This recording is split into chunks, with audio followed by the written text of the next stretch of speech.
அலங்கரிக்கிறார்கள். அவர் எப்படி அலங்கரிக்கின்றார்கள்? எப்படி அலங்கரிக்கிறார்கள்? பந்தல் அலங்காரோ அதை கண்ட பார்க்கவே சிங்காரோ. பந்தல் அலங்காரோ அதை கண்டால் பார்க்கவே சிங்காரோ. கல்யாண பந்தல் அலங்காரோ அதை கண்ட பார்க்கவே சிங்காரோ.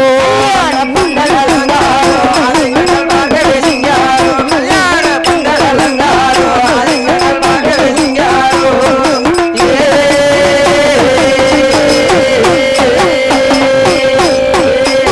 அவர் பாக்கு நல்ல மரம் விழுந்து பாதை எல்லாம் பந்தை அளித்தார். பாக்கு நல்ல மரம் விழுந்து பாதை எல்லாம் வந்து அளித்தார். தேக்கு நல்ல மரம் விழுந்து தெருவெல்லாம் பந்தை அளித்தார். தேக்கு நல்ல மரம் விழுந்து தெருவெல்லாம் வந்து அளித்தார். வயிற நல்ல மரம் விழுந்து வாழைகள் எல்லாம் பந்தை அளித்தார். வயிற நல்ல மரம் விழுந்து வாசல் எல்லாம் வந்து அளித்தார். அவர் மாவிளையால் தோரணமோ மகிமையுடன் தொங்க